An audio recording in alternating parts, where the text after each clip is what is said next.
Attention spoiler, ne reste pas si tu n'es pas à jour dans les chapitres de ce manga. Pour les autres, bon visionnage.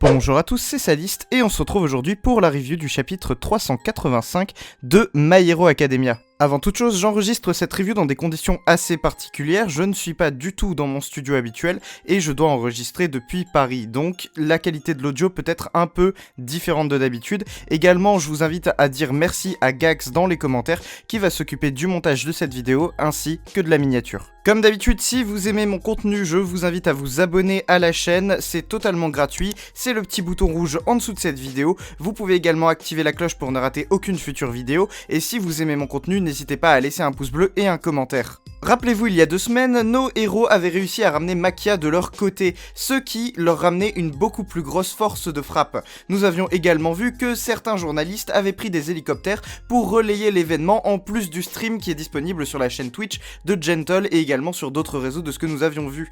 Également, nous pouvons voir que tout le monde à travers le monde, ça va même jusqu'au président des États-Unis, regarde en direct le combat de Izuku contre Shigaraki. Voyons voir comment nos héros s'en sortent face à All for One dans ce chapitre 385. Bref, sur ce, générique.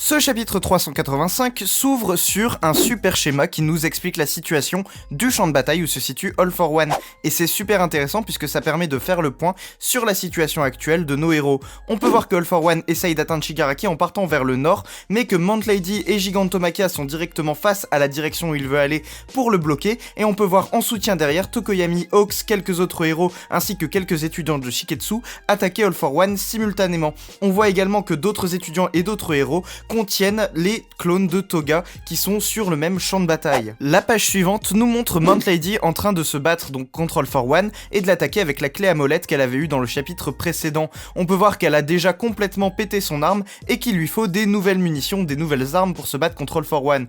On apprend alors que les élèves de Yue ont des objets qui appartiennent à l'entreprise d'Etnera, l'entreprise de Redestro, donc des objets qui peuvent servir au combat. Et ils utilisent donc ces objets comme munitions pour Mount Lady pour qu'elle attaque All for One. En parallèle de ça, on peut voir Hawks et Tokoyami attaquer férocement All for One. On voit Hawks qui s'en veut de ne pas pouvoir aider plus que ça, mais il fait déjà son maximum sachant que son alter a été largement réduit depuis la dernière fois. Malgré tout ça, on peut voir que All for One ne faiblit pas face à ses attaques et arrive même à contre-attaquer puisqu'il blesse Mount Lady sur le flanc, laissant nos héros bouche bée. Sur la page d'après, on voit également qu'il blesse très grièvement Gigantomachia grâce à un rayon laser, donc une espèce de vague d'énergie un peu comparable à ce qu'on voit dans Dragon Ball d'ailleurs, et on peut voir d'ailleurs l'état du corps de All for One sur cette page, il est complètement squelettique, on voit ses os, ses muscles qui se régénèrent autour de ses os, bref, il n'a plus du tout l'apparence qu'il avait il y a quelques secondes, il ne ressemble plus qu'à un tas d'os à cause de toutes les attaques des héros. La page d'après est tout simplement monstrueuse, on voit donc le All for One que je vous ai décrit juste avant, donc complètement squelettique, vraiment il a une apparence vraiment horrible, et on peut voir que plus il devient jeune, plus son pouvoir grandit, plus il est puissant et plus il a envie de contre-attaquer fortement.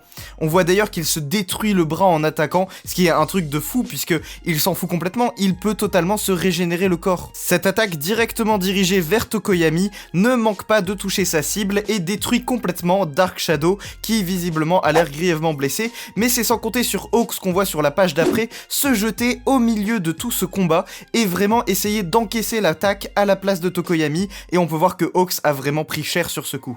Comme le précise All for One au bas de cette page, il dit que même si cela a un coût, c'est-à-dire la destruction de son propre corps, il peut utiliser chaque alter à son plein potentiel et utiliser par exemple ce rayon laser avec une puissance dévastatrice, même si ça détruit son propre corps, encore une fois, All for One n'en a que faire puisque celui-ci se régénère. Le champ de bataille n'est maintenant plus qu'une ruine. All for One domine en plein milieu, son corps s'est complètement régénéré, il est de nouveau avec une apparence très jeune, on peut voir nos héros à terre, recouverts de sang, il tient par le cou Hawks et il dit qu'il va voler l'alter de Hawks. On peut d'ailleurs voir toute la puissance du numéro 2 des héros sur la page d'après, puisque malgré le fait qu'il a encaissé un rayon laser vraiment phénoménal, vraiment qui aurait dû le tuer sur le coup, Hawks a quand même réussi à avoir la force et la raison de créer une lame à partir de ses plumes et de transpercer All for One. Bien sûr, c'est en vain, ça ne sert absolument à rien. All for One vole l'alter de Hawks, les ailes d'acier. On peut d'ailleurs voir des ailes commencer à pousser dans le dos de All for One. Hawks nous précise cette chose très intéressante qui est que malgré le fait que le corps d'All for One se rembobine, son nombre d'altères reste strictement le même, il ne perd aucun alter, ce qui est assez injuste selon lui, et All for One nous dit que le rembobinage s'accélère à cause de toutes les blessures qui lui ont été infligées. C'est là que Mineta apparaît, Mineta qui ne s'est pas vraiment battu et est complètement à terre, mais bon, bref, on va passer sur ce détail, et il dit à All for One de ne pas voler le Dark Shadow, de plutôt voler son alter à lui, comme ça il aura une super coupe de cheveux. Bien sûr, c'est une blague, mais il ne veut surtout pas que Tokoyami perde son alter. Bien sûr, ça rappelle à All for One lorsque Jiro lui avait hurlé dessus, puisque pour lui ce sont des cris de personnes faibles, et il n'hésite pas à souligner auprès de Mineta que les journalistes sont là pour admirer leur échec cuisant une nouvelle fois. All for One s'envole donc directement en direction de Shigaraki et ne perd pas une seconde de plus. On voit Hawks tomber sur le sol et celui-ci dit qu'il y a encore de l'espoir. Au même moment, on peut voir les civils qui sont évacués de Yue. On voit que le système d'évacuation s'est arrêté totalement et ceux-ci sont très méfiants de la situation puisqu'ils peuvent voir à travers les écrans ce qui se passe du côté des héros et le massacre que vient de faire All for One. Les civils perdent de nouveau leur confiance envers les héros, sachant que c'était déjà pas grandiose avant, mais là cette fois-ci ils n'ont vraiment plus aucun espoir envers nos héros puisqu'ils ont vu en direct leur échec, et on peut voir que dans le quartier général c'est la panique. Pourquoi le système d'évacuation s'est-il arrêté?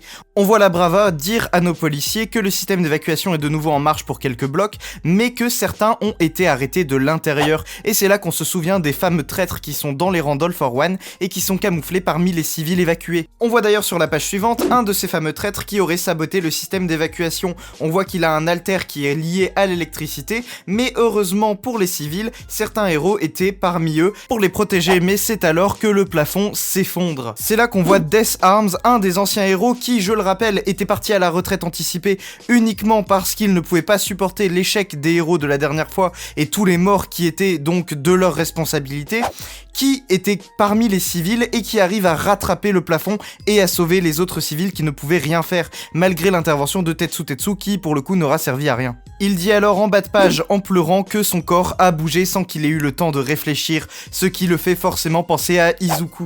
On arrive sur la dernière page où on en revient à Kamino, où l'on voit Tenya et Shoto. Shoto dit d'ailleurs à Tenya que ce n'est pas encore fini, les deux sont dans un état pitoyable, et l'on voit en haut d'un immeuble Stain les observer de loin. Ce qui annonce un match retour Stain versus Shoto et Tenya, et même si Izuku n'est pas là cette fois-ci, on peut s'imaginer que le combat sera dantesque avec les progrès que nos deux apprentis héros ont fait, en espérant que cette fois-ci ils arrivent à battre Stain ou que Stain les reconnaît enfin comme des véritables héros. Abonnez-vous, laissez un pouce bleu, activez la cloche, n'hésitez pas à me suivre sur les réseaux sociaux, Twitter, Instagram, TikTok, tous les liens sont dans la description. C'était Saliste et je vous dis à la prochaine pour une prochaine vidéo. Salut!